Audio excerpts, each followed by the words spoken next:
David Wilmington received his PhD in religion and theology.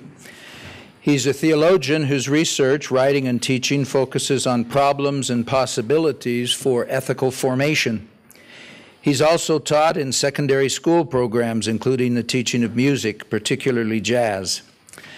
By drawing from a background of music, jazz in particular, soccer, and filmmaking, he attempts to explore creative ways of thinking theologically about virtue ethics. Wilmington has most recently written a critique of contemporary apophaticism, focusing on problems with postmodern approaches and the constructive possibilities offered by Bonaventure. He currently teaches ancient and medieval theology, philosophy, and literature in the Great Texts program at Baylor University in the Honors College. Dr. Wilmington holds a BA in Music Performance from Washington and Lee University, an MTS, graduating magna cum laude, from Duke University, Divinity School, and a PhD in theology from Baylor.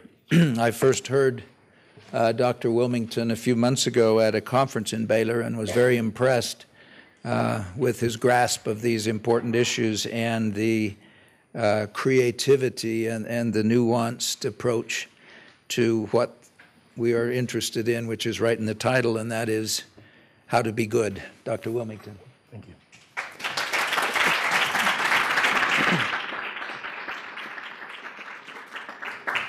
Well, first, thanks very much to the Wheatley Institution for bringing me here, especially to Dr. Williams and Emily Reynolds and Amy Norton, who helped me set up this trip. We'll be watching a few film clips as well, but first I wanted to give you an introductory and unscientific prologue and context setter to point out that the definitions and the language of virtues ethics that I'm using today, those among you who've studied this, philosophers or other folks who studied virtues ethics, you'll hear that I'm coming out of a specific school of the revival of virtues ethics coming through Alistair McIntyre and Stanley Hauerwas and others. But since we have such a broad scope of things to cover here with jazz, soccer, and virtues ethics, we'll be, as I said earlier today, we'll be focusing more on the broad scope than on the deep things. But maybe in the Q&A we can get a little bit more into some of the questions about the more philosophically rigorous aspects of the argument.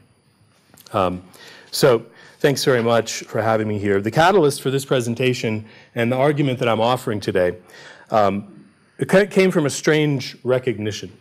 My background, as you've heard, was in music, and I also had some soccer training. And as I studied theology and ethics and philosophy, I started to hear that what philosophers, and particularly theologians who were interested in virtues ethics, that what they were describing as kind of an ideal person that would come out of this, the kind of character or virtuous person that would come out of it. As I started to think about issues of how you might train that kind of person, I could really only think of one model that I had seen that would come up with something like that. And that was the way you train a jazz musician for improvisation. So first it was realizing that what virtues ethicists are often interested in, the kind of end product, although you wouldn't call it a product, is someone who's able to perform. It's a question of performance. So with that, and over 10 years of harassing various colleagues who care nothing at all about jazz or soccer, just imagine the social ramifications of my particular interests, and haranguing them and angering them by constantly bringing it up. This is something that I've come to believe very strongly is a way of doing virtues ethics. So for the introduction to the argument, from practicing it, it happened. The battle for the 2015 Women's World Cup was won on the playing fields of New Jersey in 2003. Let me restate that without doing too much more damage to this apocryphal quotation of the Duke of Wellington. The most prestigious of all women's international competitive soccer tournaments, the World Cup, which was fought on Canadian soil in the summer of 2015, was won. The very specific manner of the victory began all the way back in 2003 on a practice field in New Jersey.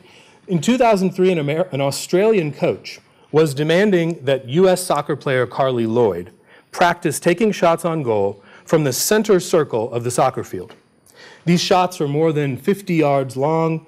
They had to drop in over human-sized training sticks, which were placed about 9 yards from the goal line. And at the time, Carly Lloyd wondered, who, or perhaps what kind of person is going to shoot from midfield? As it turned out, the answer to that question 12 years later in a World Cup final was Carly Lloyd. She was the kind of person who would shoot and score one of the cheekiest, craziest, most beautiful goals in U.S. soccer and in World Cup finals history, men's or women's. She didn't know it yet that she was that person because she wasn't that person yet in 2003. 12 years later, Carly Lloyd completed the fastest hat trick in World Cup history by scoring from about one step past midfield her third goal in 16 minutes in the World Cup final against reigning champion Japan. I still get chills. Most of the 27 million Americans watching, it was the largest television audience for soccer in U.S. history, and it was the third most watched event of that year. Most of these watching must have wondered, who even thinks of that? Did she mean to shoot? Was this pure, and for the Japanese keeper, cruel luck? Lloyd's personal trainer insists that it was no fluke. It's something we've worked on. That shot was always part of her arsenal. It was just a matter of picking the right moment to unleash it, and she had the courage to do it.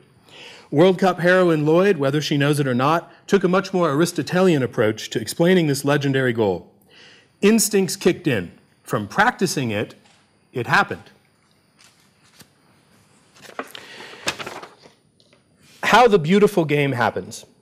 Soccer or football or calcio or footy or the beautiful game is an almost infinitely variable, dynamic, and fluid game performed by 22 players, 20 of whom roam at will on fields often as large as 110 yards by 75 yards.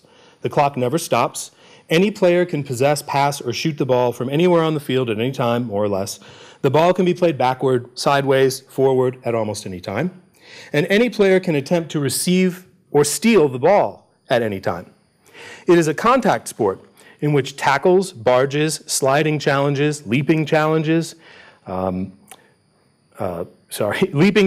frequent, and even a clash of skull on skull can be legal. They might stop play, but they might say, well, this is no foul. You're both battling for 50-50 ball, so your skulls will have to deal with that. Players can be described in terms of position, but even this is so fluid that coaches will often announce their starting lineup, and their formation with barely veiled deception. Everyone knows that Leo Messi is not really a right midfield winger, and that Roberto Carlos, who used to play for Real Madrid, he could only be called a left-back defender as if it were maybe his forwarding address during his continual forays into Real Madrid's attacking third. 16 of the 22 players will play the entire 90-plus minutes, with only the halftime break for rest. And a typical professional match will involve most players covering at least 3.5 miles, and some as much as 5 miles, in combinations of jogs, 30 to 40-yard runs, 15 to 30-yard sprints, and often while controlling the ball only with the foot. There are a few set plays, and more than any other sport, the mystical chemistry, or lack sometimes, among the players on the field can make coaching during a match an almost futile and irrelevant endeavor. In short, soccer is a performance by a team of individuals which involves a staggering number of variables, surprises, adjustments, mistakes, recoveries from mistakes, luck, and movement in an environment so dynamic that it's almost a category error to speak of a soccer playbook. Like 22 actors all trained for multiple fluid roles in some kind of improvised Shakespearean play, soccer players must make up their actual lines during the performance in relation to their own company of teammates and in counter-relation to another team of actors who are dedicated to imposing their own distinct plot twists. How does one go about trying to train players to make them capable of such dynamic performances of physical, cognitive, and social or relational skills, when the game at most allows for only brief periods of adjustment and assessment, and often demands something like the instinctual action that Carly Lloyd described? As it turns out, Lloyd has given us the answer already. She practiced. But you should ask, how can you practice the unexpected? The answer in terms of the actual pedagogical practices of soccer is a surprising mix of quite mechanical, predictable, and even rote drills, which develop sets of physical skills and a kind of training that actually goes beyond skill. Carly Lloyd and every other top player has been formed to have the kind of character that the player will then perform in whatever situation she finds herself. Next, I'm going to show you two examples of a very popular and influential training method, actually started by a Dutch coach, called Corver. The organization and execution of this kind of training maximizes the number of touches that a player can have on the ball. It isolates and repeats certain kinds of touch, movement, fundamental soccer moves. The most basic of these, which we're about to see now, can be thought of in musical analogy as practicing scales. They're fundamental, constitutive elements isolated from playing the actual music or game. The progression of this program, and ideally this would take place within every practice, aims to continue executing and refining these skills and moves in different situations, which become more and more game-like as the training session progresses. Eventually, the players execute the soccer equivalent of musical etudes. Now, a musical etude is an actual piece of music. You're no longer just practicing your scales. You're playing something that's a piece of music, even if it's not a masterpiece. And so they execute these in the soccer world. These exercises are developed to target specific skills or instrument-specific challenges for music, but they sound like music. And so that's what we're looking at here for this next example, where we're seeing that, and we can hear what this coach says as well. Now notice he said the timing is critical. This is an aspect of this that we can, when we start to think a little more philosophically in terms of ethics, which is to say that what they're doing has isolated certain skills, but notice it's even at this stage, it's relational. You're constantly aware that what you're doing is larger than just the skills that you're perfecting. And that even though they're not shooting on the goal and scoring a goal, what they're doing here is kind of the basic grammar of soccer. And so the key insight here is this mode of addressing the immense challenge of determining how best to train for a game consisting of continuous series of dynamic, variable, fluid movements requiring mental and physical awareness, decision-making, and bodily performance. Ultimately, as they say, the game is itself is the best teacher. And I submit this is precisely because the game provides the element that cannot be completely replicated in training. Unpredictable variables of motive by your teammates or the other team, situational judgment, strength of will and body, emotion and effort. The Corver training simulates well the progression from isolated skills and movements to more game-like scenarios. But every experienced coach knows kids who are superstars doing these drills in the camps, but who cannot perform it in the game. I've had this experience as a coach as well. Kid will be the best player out there for this, and then in a game, he looks like he doesn't know what he's doing. Even though musicians, for example, as well, can practice performing, you can wear the clothes you're going to wear, you can go to the hall, you're going to play, perform without stopping if you make a mistake. It's still different than walking out on the stage in front of an audience. All kinds of different variables. This is why no amount of careful training could create a cognitive flowchart of discrete data assessment, decision trees, that would ever result in a play such as what we're about to see next. Zinedine Zidane's transcendent, game-winning, championship-winning, left-footed side volley from 16 yards out in the 2002 Champions League final between Real Madrid and Bayer Leverkusen. And the audio here, I use this clip anyway because the audio works just fine, because if you know what the song is about, you'll know that it fits. This isn't even a good cross that his teammate, who's Roberto Carlos I mentioned earlier, that his teammate is sent in. It pops up in the air. There's no momentum on it for you to head it or anything like that. It's behind Zidane, so if you watch it very closely, which I have, he actually has to back up a little to set up what he's doing. It doesn't offer any kind of good angle, x-axis or y-axis, for striking the ball immediately at the goal.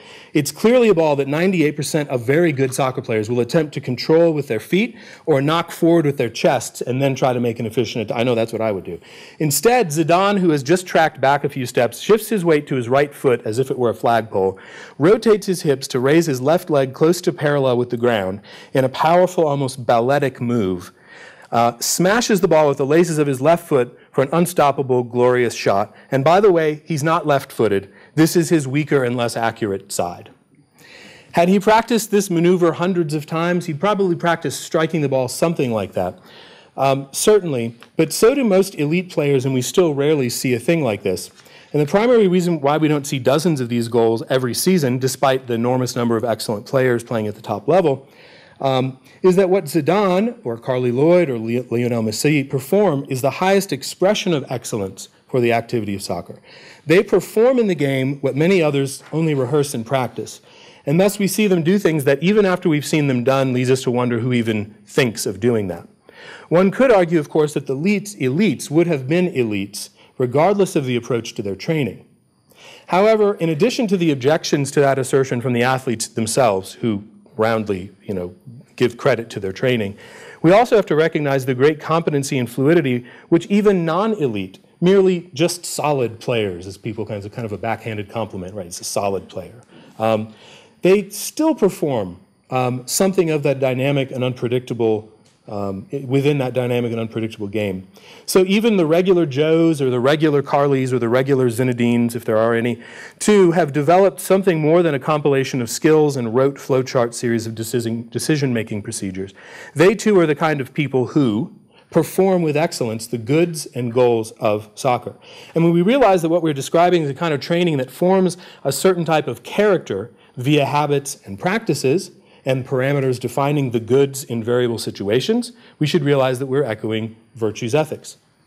So, virtue's ethics, how virtue happens. Aristotle's Nicomachean Ethics was written from the political and moral perspective of the Athenian Greeks of 330 BC, but many modern philosophers, theologians, and educators have returned to this approach in the last several decades. Aristotle focuses on creating a kind of person rather than trying to figure out how to identify, consider, and choose among every possible choice available in a problematic situation. A truly virtuous person can behave virtuously, do the right thing, simply by acting naturally or by being herself, because she simply is a virtuous person. Even your desires are trained to desire the good, so you would gradually stop desiring anything that is not in line with the good. Doing the wrong thing would cease to be a temptation to you, because you actively and passionately desire only the good. At the highest level of virtue, for Aristotle and then eventually for Thomas Aquinas, or you can even see this expressed in Dante's Divine Comedy, the good choices will seem like the obvious choices. And a person could trust that what he wants, desires, and wills to do will be the right and good thing, the ideal. According to Aristotle and most of his modern followers, you can only create this kind of person through training in habits. A true forming of a person who becomes courageous, for example, by doing or practicing courageous things, until the virtue of courage is ingrained into the character of the person. You practice a virtuous character like you practice scales on a piano or striking the ball in soccer. In battle, the courageous man does not debate about what to do, and both the rashly crazy or the cowardly acts will not even seem like options. By performing his own character, he will do the courageous thing. This approach to ethics is quite different from most modern approaches to ethics, which often assume that people act like computers, applying data to complicated flowcharts of possible ways of choosing and acting. The modern flowchart approach to ethics sometimes imagines that human behavior can be governed and improved by just gathering more data. We then process the data, consider every possible option, identify choices that then allow us to achieve a goal that's consistent with some kind of principle we have in mind. And then you choose which route to follow. This one, this choice of all the possible choices that I've assessed will allow me to best serve this particular principle which I want to follow. So for example, if I had to decide whether or not to, everything from pick up and, a wallet someone has left behind, pick up and steal the money, or something as complicated as this scenario. If I were going to run illegal, and this is taken from the novel Ender's Game, by the way. If I were trying to decide whether or not to run illegal human trials of some kind of prenatal genetic procedure, genetic engineering, I might consider many pieces of data according to this flowchart. The legal and professional risks to myself, the possible side effects of flipping certain genetic switches, potential contribution to scientific knowledge, possibility of becoming rich and famous, possibility of living in infamy forever as kind of a mad scientist. And so my ethical flowchart might try to include every possible option, from turning myself into the authorities after the fact and repenting of my sins, or maybe protecting myself. The only limits, filters, or criteria for me to decide are whatever principles I choose to recognize as legitimate and binding upon me as guidelines for my choices. The problem with this is that, of course, ethical challenges are ever new and data is always limited. Just think of the challenges for bioethics. No flowchart can encompass every possible development or consequence such that the correct moral choices will result. Furthermore, as the last 2 centuries of world history have shown, it's more and more difficult to agree about which principles are the highest and which should win out if there's a conflict, whether in law or culture or religion. The recent turn to virtues ethics, whether centered on Aristotle or other philosophers of virtue, focuses on the cultivation of character. Train up a person to habitually do good things for good reasons, and she won't have to agonize over the vast flowchart of possible choices. If she sees that wallet lying on the sidewalk, she won't even consider stealing the cash and using the credit cards. When faced with scientific experiment example above, the virtuous person would not see this as a live option. Like a saxophone player who doesn't have to think about the fingerings for each note, the virtuous person will perform virtuously, with a kind of trained intuition or instinct, without deliberating over all the data and considering every physically possible option. For the real performance of the virtue, however, we must recognize that the virtuous person still must, like a musician or a soccer player, do more than the ethical equivalent of pressing the right keys or striking the ball with the right part of the foot. In the realm of ethics and politics, there's no pre-written music and no coach guiding us through the narrow parameters of some kind of training drill. We are on stage without music. It is game time. And even within the basic structure of music making or soccer playing, we must perform our skills and judgment in relation to the countless variables of the other musicians in our band or players on the pitch. This is a kind of improvisation, properly understood, and requires a person who embodies the proper harmony between individuality properly understood and relationality. In other words, we're talking about the improvised performance of rules, principles, relationships, and even surprise. And so with an analogy to training and ethics in mind, we turn to jazz to learn what improvisation is, and perhaps even more important, what improvisation is not. Right, so notice the back and forth of what he's changing. There's a rigor behind it, and as he ended, there's a logic to it, even when you're improvising and making up a new melody. And what's left of that song? Well, you know, your ear might hopefully still be able to catch up the original Gershwin harmony and the melody, but he's changed all of those fundamental elements, and yet he's still performing that piece. He's still performing according to that framework. So, freedom in the groove. How improvisation happens. Well, most people have an idea of what practicing a scale might sound like, or at least how Sister Maria taught the Von Trapp children to sing Do, Re, Mi. We should recognize that just as soccer drills were actually participating in soccer activities, even at the most fundamental skills level, good musicians will teach their students that they are participating in music making, even while learning scales, and especially when they are learning the patterns that make up phrases in musical sentences and paragraphs. And so notice that the scale itself, the limitation of it, is still involved in the practice of music making. And then could we jump to the next one too? So again, we're kind of moving through the progression just as we did with the soccer videos. Consider a jazz quartet consisting of bass, drums, piano, and a trumpet, performing the Duke Ellington classic Caravan, and we're about to hear this. After playing the main melody or tune of the piece, the melody that you might sing along with if it had words, they're cycling through. This particular song is weird. It has 64 measures for the form. The players take turns soloing. So they play all the way through. The players take turns soloing. The piano, bass, and drums play continuously, cycling through the structure of the song with the same basic harmonic progression from chord to chord. So the harmonic structure is the same. The trumpet player solos first by inventing his own melody, rhythmic variations, and even a dramatic arc for expert soloists, for his improvised melody that's very different from the actual pattern and written tune of Caravan. However, notice that rather than existing solo, as if an ontological state detached from serious relationship, right, as he invents his own thing, that he's somehow transported out of the world of relationality, we see and hear that the intensity and sophistication of relationship, of listening, responding, stating, counterstating, agreement, challenges, increases immensely precisely when the trumpeter is soloing. So it's the individual, but then it's also embedded in this deep level, multiple layers of relationality. We're just going to hear a little bit of this.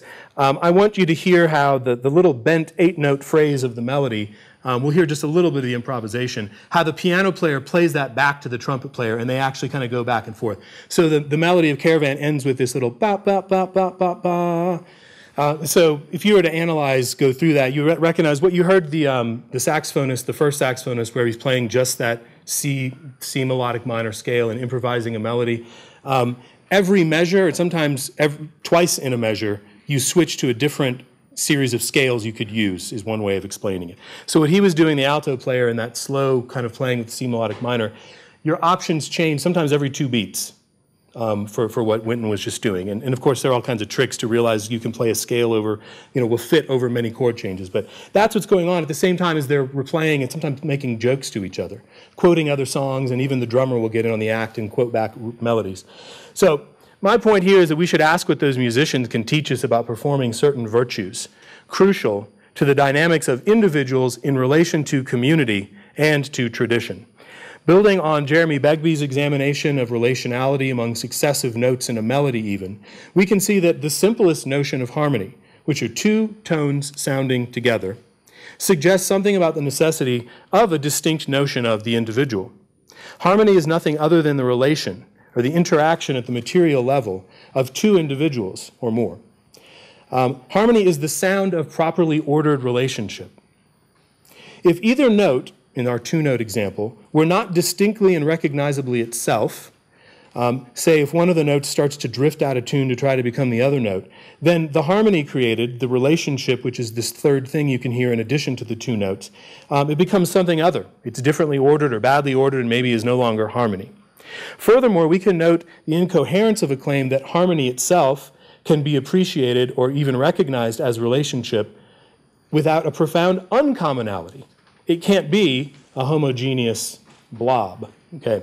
Without the disjuncture of distinct individual identities, we have an undifferentiated sameness at best, but more likely we have a clamorous unison of forced and false homogeneity. Obviously, notes are not people, and they do not form each other or make up a community.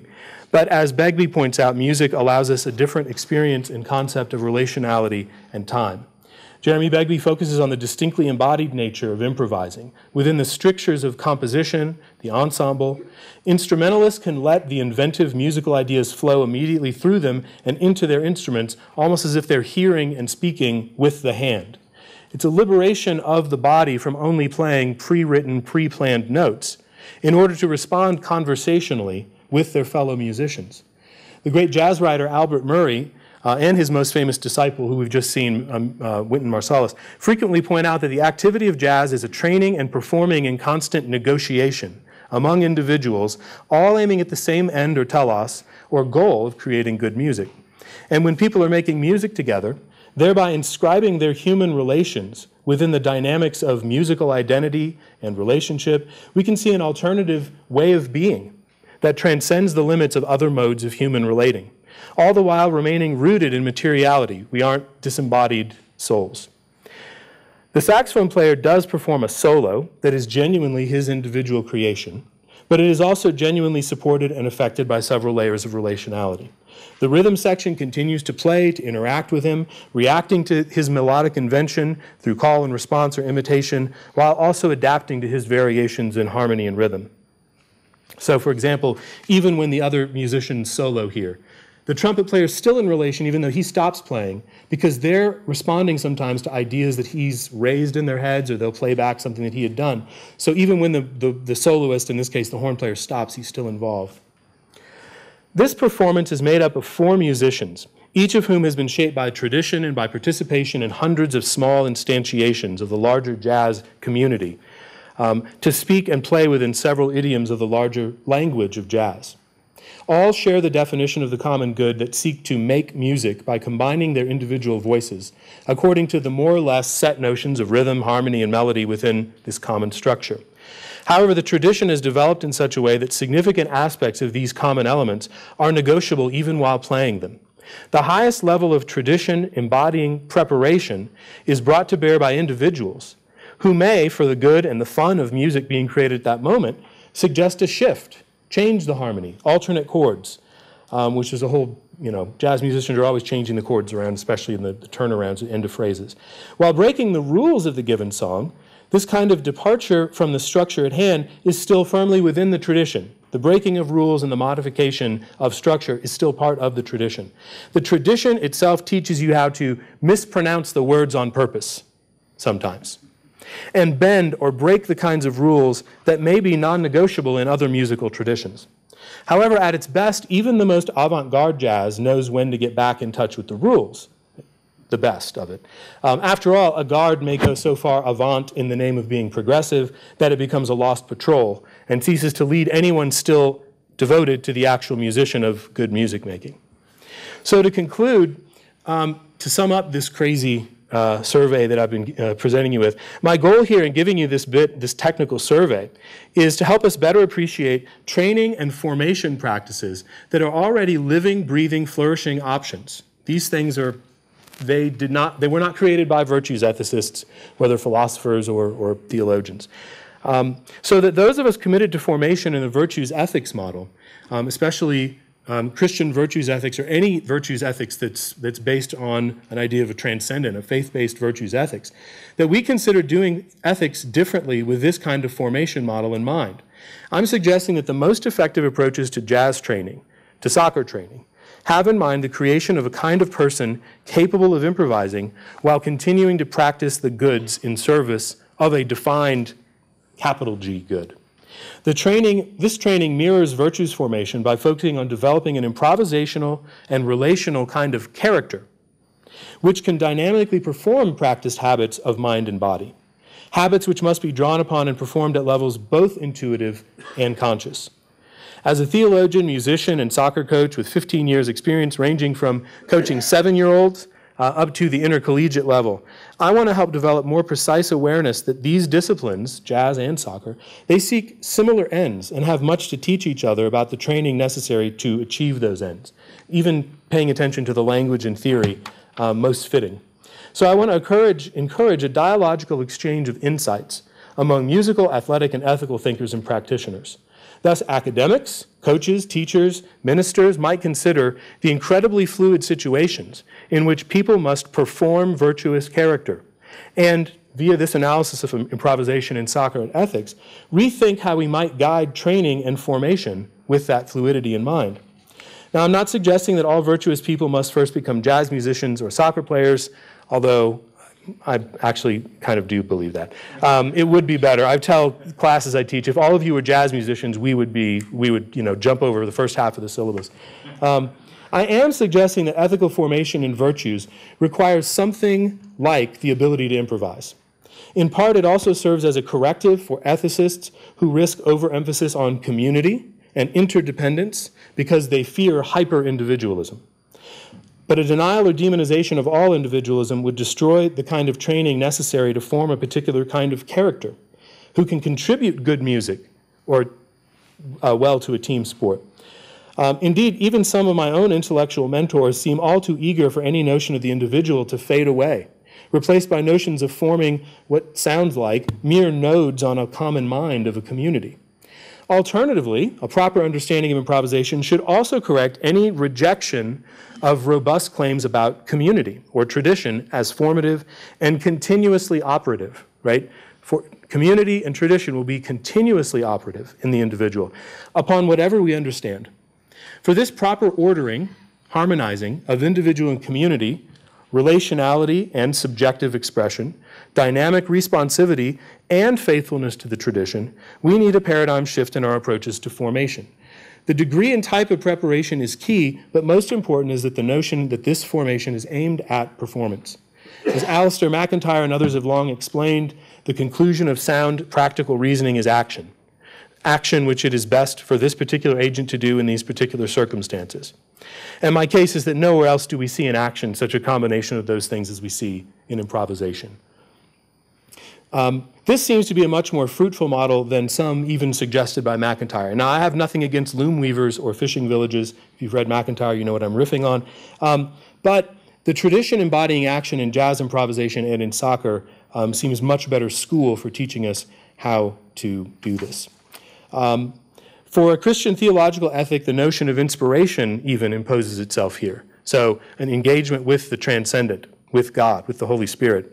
Not just in the general sense of artistic catalyst or intuition, not just Homer's inspiration of sing in me of the man muse, the man of twists and turns. For to be inspired is to be filled with the Spirit, right? Same word part, which is to say breathed into by the creative ruach of Genesis 1 and 2, which created everything, and that was the breath that filled Adam with the spirit of life.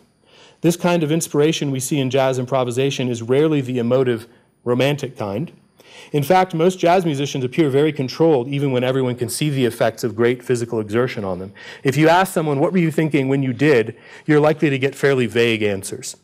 Some musicians talk about tapping into or tuning into music that's just out there and around them. They know that their countless hours of practice, though, have prepared their minds and bodies. It's tuned them to hear and receive and then perform. Sonny Rollins, for example, says, and I'm going to skip the last clip, Sonny Rollins says, you practice and then you get out there and you forget about what you've been practicing. That has most often been completely mangled to the idea that practicing doesn't matter and you shouldn't think about any of those things, kid. Just go out there and play. That will sound terrible, and no one will want to listen to you. His point is, the reason you forget about the practicing, as he puts it, is you've imbibed it. It's part of you, right? You've drank it in, and now it's part of you, and then you go out. And so he says, let the music play you. You get on stage, the music's there already. You forget it. You want to get to that place where nobody can describe it. But just like apophatic theology or other points emphasizing the limits of our language and knowledge about God, the inability to describe precisely what happens and why does not mean that just anything from anywhere will get you to that point in the soul's journey into inspirational improvisation.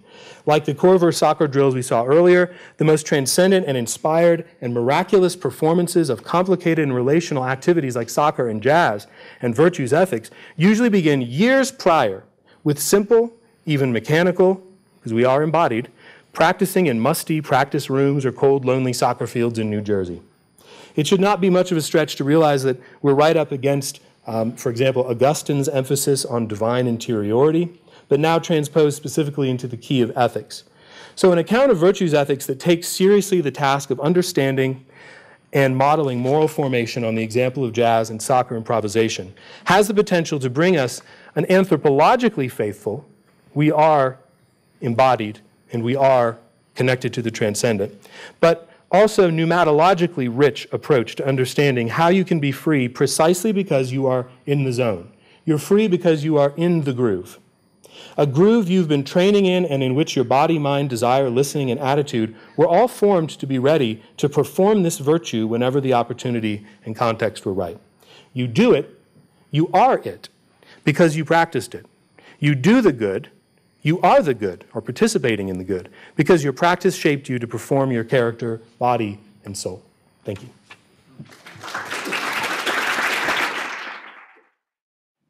Questions? David, as someone who teaches business ethics, I'm intrigued by this.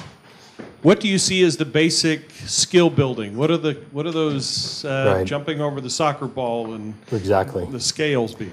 Well, now this is particularly a problem for most business ethics programs. It may not be as big of a problem here or maybe at Baylor. Part of it, so for example, if we were going to talk about it in terms of training in the virtues just in general, for example. So like something you might train children first, right? One of the ways that people can translate over virtues ethics is in talking about the 10 Commandments or something like this, right? So you're learning those basic things. The problem when you get to business ethics, especially if you're trying to do a universally approach that can be applied by any person, anywhere, at any time, is that the fundamental thing, which is the good or the identification of the goods that you're dealing with, is not set often, right? So in this case, so for example, I've known business schools that have a kind of ethics bowl, almost a kind of a competition, where they're trying to train the way for people to articulate things that they've learned as kind of good principles in business ethics classes.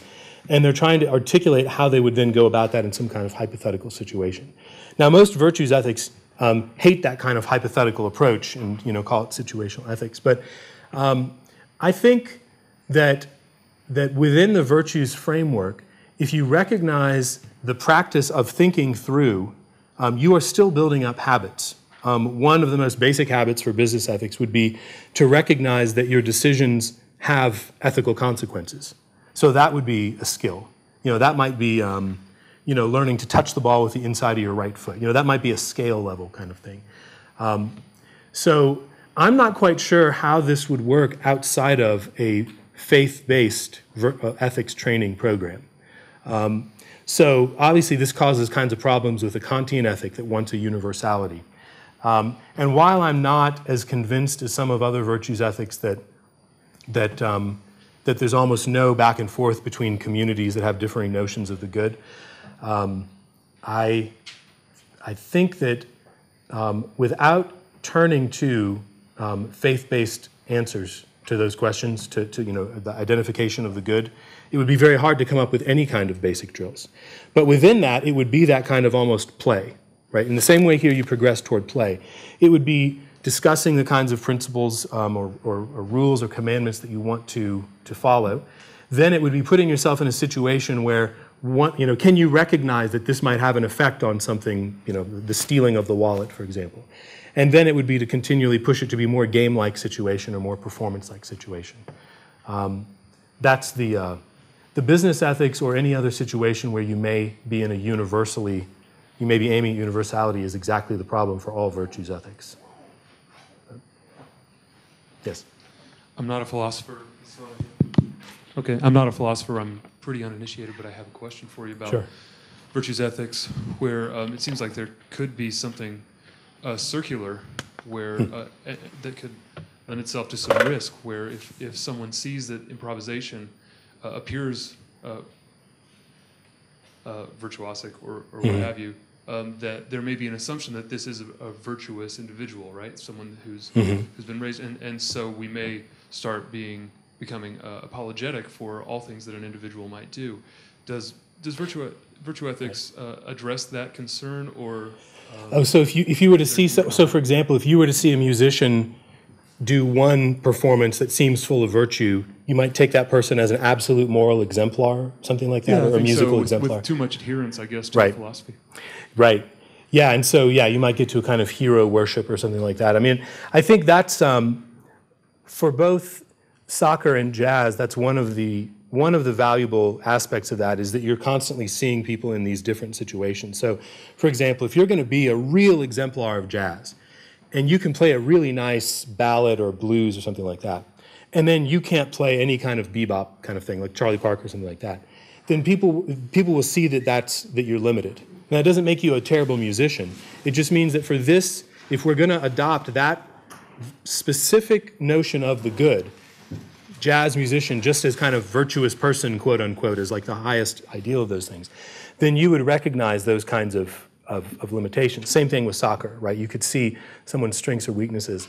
One of the best examples for this would be, has everyone seen the movie Schindler's List? So if you don't know the story, Oskar Schindler, who eventually, I think, personal, kind of a sacrificial, bankrupts himself, and eventually, I think, saved 6,000 Jews from being shipped off to Auschwitz.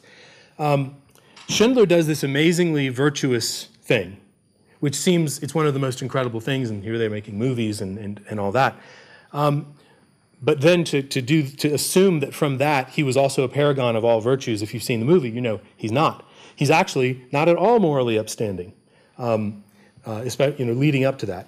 So you would have to really take into account more of what you would get from a community, right? So you would not just take a snapshot of a virtuous action and then somebody else says that's very good what that person is doing. You would really need to see it more, acted out in a kind of narration that you would see from longer term relationality. How might there be, I guess, a way to, if you say faith-based, training at a young age is how you can create this virtuous person. What about differing faiths and how they might have different ideas? You could say one soccer coach to another has a different idea, and then you put Ronaldo and Messi on the same field, and they might not gel together. Right. And they might try to argue that their way is better than the other person's because of their training. I think with different religions, with different trainings. Yeah. How do you account for that? Right. So for example, coming out of my background, which is Protestant, American, Baptist, Christian theologian, right? So for example, they have, my children go to a classical school, right? And so they follow the kind of old liberal arts model of grammar, logic, and rhetoric. That's an approach that obviously Christians, even early on, Augustine talks about the liberal arts quite a bit for a while, and then he maybe has questions about it, but Christians were taking that from the ancient world, and so they recognized this as kind of this is how the human mind works. This is a kind of training that is suited for the kinds of creatures that we are. So for any faith that believes that you have the kind of accurate revelation, and also obviously combined with reason, to explain to you what manner of person a human being is, then you would pursue the habits and the training that would cultivate those goods, right, in that person. So then if you were to come up with a complete conflict, right, from another religion that's trained these, I think that it's perfectly, I think it's inevitable, but I think there's also nothing really wrong with saying we have differing accounts of what the human person is and what the goods are of human life. The medieval Christians, especially Bonaventure and Aquinas especially, they were critical of Aristotle because they thought that he had errors in his account of what the human soul was and what the human person was and things like that. So they still recognized the format of the virtues, and they did think this is something that's good, but they would not be surprised at all if ancient Greeks and 13th century Christians did not get along well. So if they're playing on that same field to go with that, if they're playing music, it would sound very odd, I think. It may be too hopeful to think that you could at least play some good music and maybe not everything's going to fit and maybe you can only play a couple of songs together. It may be very basic. But I don't know, I'd have to think more about the kind of music you would get from people who at least have some things in common, but then, right, you would not be able to train, like you said, Ronaldo with exactly the same way Messi had been trained, or two faiths that have significant differences. I think that you would ultimately come up with some conflicts, and that's okay. This is definitely saying this is not universally applicable. It really is going to matter for the community and their definitions of the good, and their anthropology, and their account of the human person. Yeah. So both with athletes and musicians, it seems like there are those who can quickly pick up any training that you throw at them. Right. And then there's others who, no matter how hard they try, they're just not going to get it. Right. Do you think that's the same with virtues? And whether there are people who just I hope not. don't have the capacity to be that virtuous man? Right. So kind of a pathologically damaged person who, so again here, you would get a different answer if you asked someone who is, agnostic or atheist philosopher versus someone who believes humans are created in the image and likeness of God. So sometimes that question, I think your question you've asked is more difficult, but sometimes people have asked this about people who are developmentally disabled, okay? And so they'll say, well, people, they can't understand all these, they can't process all this stuff, they can't name courage maybe, or it's too confusing to be able to do all these things. And virtues ethics is one of the better answers for that, which is to say we're training habits which take into account habits of body and mind and things like that. So you could be performing these habits. So for someone who just wouldn't resonate with the idea of virtue at all, Aristotle would say that you couldn't have that kind of person. He would say, well, he's still aiming at happiness, this pathological maniac, but he's incorrectly identified happiness. And there's some question, with whether or not you can prod Aristotle, all the way to backing this up. But he would say that, if the person is beyond convincing or beyond training out of it, then right. But it wouldn't be because the person is not a virtues-led person. It would be someone who is kind of parasitic upon the idea of the virtues, because they're either rejecting them and saying, I'm going to do exactly the opposite, or they have kind of a separate set of virtues that they're doing. So, you have the idea of, you could train someone in vice, Let's put it that way. So I mentioned Ender's Game earlier. So I wrote a chapter in a thing on Ender's Game in philosophy where I pointed out that you can train habits, and you could, if you remove a few important aspects of what Aristotle or Aquinas or Bonaventure would say you need with virtues training. If you take some of those things out, you could train someone like that to think that a vice is a virtue. But again, if you have a source of good that is transcendent, that comes from God, then that's the corrective. And I mean, philosophically speaking, that's a cop-out argument. But I don't think that's right. I think ultimately you've got to have some. You can't have your non-transcendence and your notion of the good either. You know, C.S. Lewis talked about getting to ought, right? So, yeah, I don't know. I wouldn't want to meet the pathologically vicious person. I know that. These are great questions. Thanks.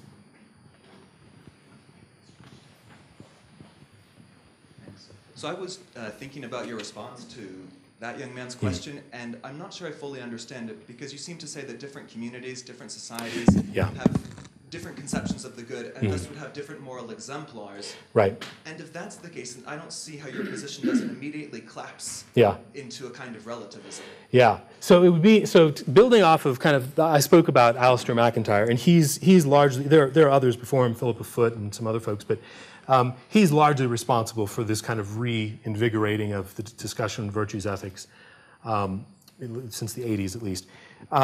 So he points out the different communities to try to make the point that it is something that has to be cultivated within community. So within different communities like the loom weavers or the fishing village or soccer versus jazz or something, right? So you have those things. When we move, though, to talk specifically about virtues ethics, the problem with that, where if you have different kind of faith traditions that are then going to develop virtues and come up with things that conflict, there are mutually exclusive truth claims. So they're one of them, if they are both claiming that these are actually the way God made us to be, and this is actually the good for human life in whichever context, I'm perfectly fine with recognizing that one of them has to be wrong.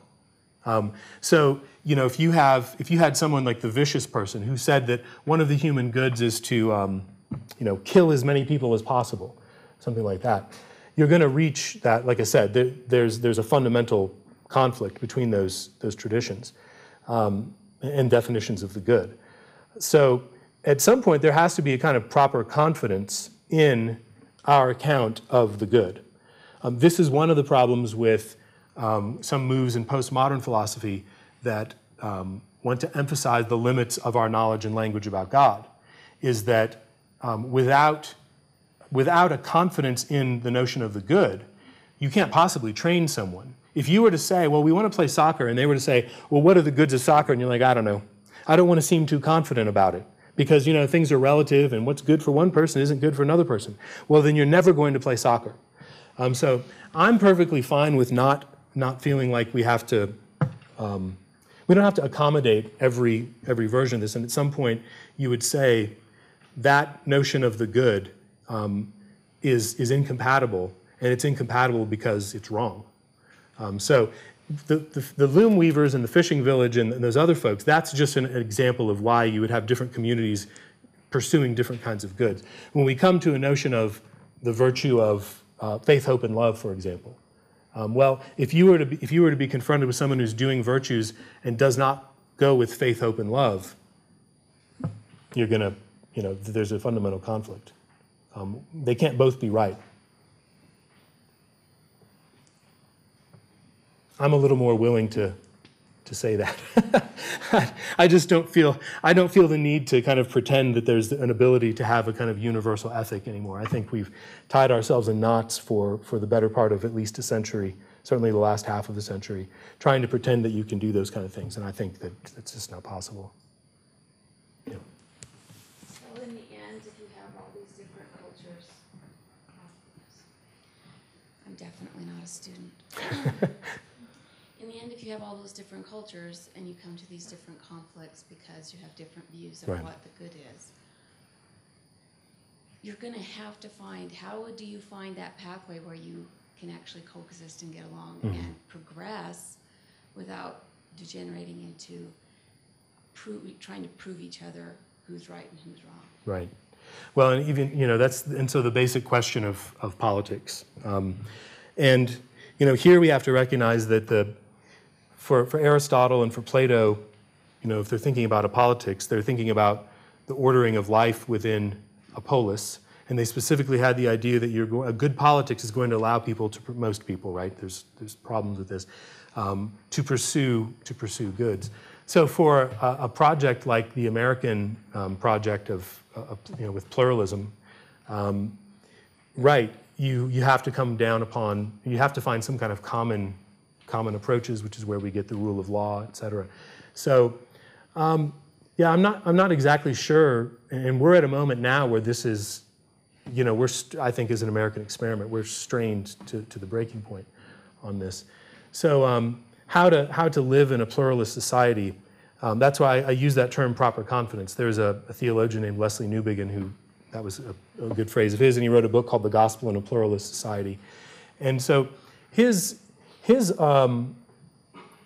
solution politically seemed to be something like establishing laws that are going to try to find that common ground. But he also recognizes that at some point you have to be willing to defend them and say, yes, these are common ground things, and some of them you cannot get to without this religious tradition. So I was telling Dr. Williams this the other day, the idea of the inherent dignity of the human person. Well, I don't know where you get that from outside of all humans are created in the image and likeness of God. So if you have that, and that's a kind of common, you say, well, we can all agree on this. Well, first you have to recognize that outside of that the tradition of the Imago Dei, not everybody agrees on that, or they're not really convinced about that. And so if you start knocking down anything that has a basis in religiously funded, morality or accounts of the human person, then you get to the point to where really, the problem is, what do we have in common if we have no accounts of the human good? So I'm not sure what the next attempt will be, because the phrase "you can't legislate morality" is incoherent and historically, clueless. But it's practically a civic gospel now. So I'm not sure what you do. If anything that can be tied to morality cannot be legislated, I don't know what we have. So I'm not sure what the next attempt will be. I'm a jazz musician who just learned how to be a theologian, so, I was going to fall back on that. Yeah. Could I follow up on that just a little bit? Sure. It seems to me that another challenge, and to me the key challenge, is when you do tend to find this irreconcilable difference in cultures or groups or whatever it is. At least if we could carry on the conversation about where the conflict is at the highest level where it matters, instead of at the lower levels where we're always quibbling and sniping about this or this. It seems to me in our current system, we almost uniformly refuse to take on the problems at the level where they really have their foundation. Right. And that's why, you can have a thoroughly justifiable passion for unplugging your TV, radio, computer during an election year.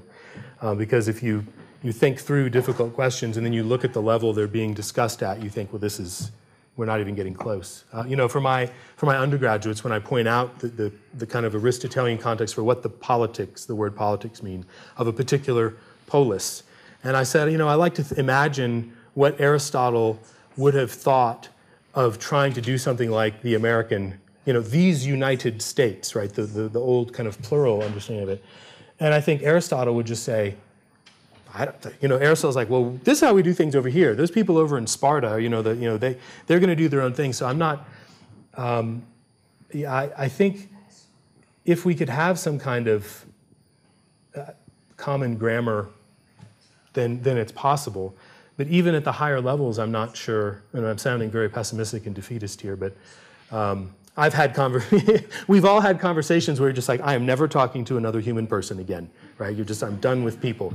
But if it's difficult to get past the point where you can say, can we agree that this is a good? Then I think it's possible to move to, like, that would be the higher level, right? Would just be say, can we agree that this is a particular good? Can we agree that X, Y, or Z action is contra to that good? I don't know how many steps of reasoning you get to before it falls apart, but debating goods is better than debating. Absolutely. If we were even to get kind of civic moral discourse to the level where people are thinking in terms of this is the, I mean, but now even the word common good has been co-opted. Just like justice frequently, right? It's a magic word and you throw it out there. But I think if we were to honestly get to a position where we were debating the goods and we were to say these are the kind of goods that are proper for human beings as this kind of creature, we would be it would be an immense improvement. Take one more question. Sure.